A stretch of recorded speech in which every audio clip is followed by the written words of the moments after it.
Hello my dear student, आज का हमारा क्वेश्चन है आयत के कोई 3 गुण लिखिए।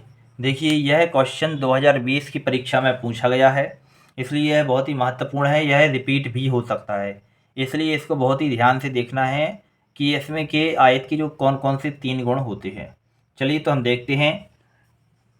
तो इसका हमारा सही उत्तर क्या हो जाएगा? आयत के कोई 3 गुण लिखना है। तो वो 3 गुण कौन कौन से हो जाएंगे? नंबर 1,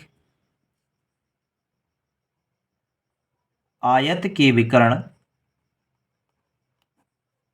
आयत के विकर्ण, जो आयत है उसके विकर्ण जो हैं वो क्या होते हैं? वह बराबर होते हैं। आयत के जो विकर्ण है वो क्या होते हैं? बराबर होते हैं। तो आयत के विकर्ण बराबर होते हैं। दूसरा, आयत का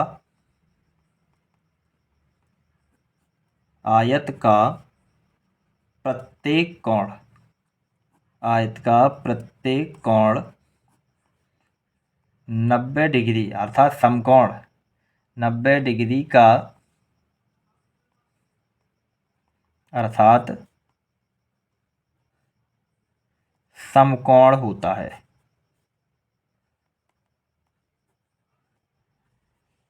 ठीक है, अब हम देखते हैं तीसरा क्या होगा। तो तीसरा हो जाएगा आयत की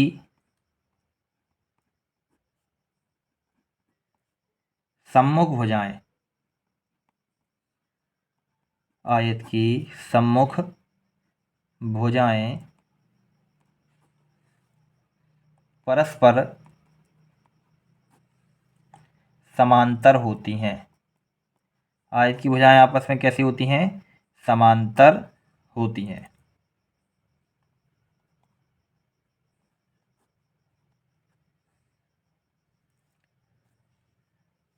अर्थात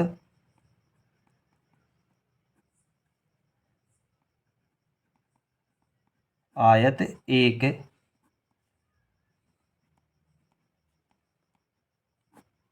समांतर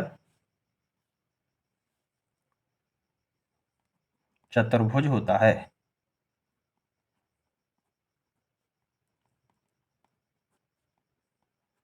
आयत एक समांतर चतुर्भुज होता है। और चौथा हमारा हो जाएगा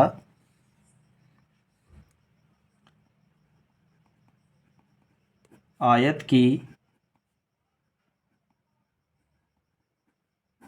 सम्मुख भुजाएं। आयत की सम्मुख भुजाएं परस्पर बराबर होती हैं। परस्पर बराबर होती हैं। ठीक है, यह आप देख रहे हैं। सबसे पहले आयत के जो विकर्ण होते हैं वो क्या होते हैं? बराबर। यहाँ से लेके यहाँ तक का यदि हम लाइन खींच देते हैं और यहाँ से यहाँ तक, तो ये जो क्या कहलाता है? विकर्ण कहलाता है। तो ये दोनों विकर्ण कैसे रहेंगे? बराबर रहेंगे। आयत की प्रत्येक भुजा, आयत का जो प्रत्येक कोण होता है वो 90 डिग्री अर्थात समकोण होता है। तो ये आप देखिए, इसका तो जो कोण रहेगा वो क्या रहेगा? समकोण रहेगा। यहाँ पर क्या बनेगा? कौन सा कोण बनेगा? ये बनेगा समकोण कोण। आयत की सम्मुख भुजाएं परस्पर समांतर होती हैं। देखिए, ये इस भुजाओं को देखिए या इन भुजाओं को, ये आपस में क्या है? समांतर हैं। अर्थात आयत एक कैसा है? एक समानांतर चतुर्भुज होता है। आयत की सम्मुख भुजाएं बराबर होती हैं। आयत की आमने सामने की जो भुजाएं होती हैं वो कैसी होती हैं? बराबर होती हैं। तो ये आयत की क्या होते हैं? गुण होते हैं। ठीक है, यदि आपको यह क्वेश्चन समझ में आता है, वीडियो पसंद आता है तो लाइक करें और कमेंट करके आप ज़रूर बताएं कि आपको समझ में आता है या नहीं आता है। बहुत बहुत धन्यवाद।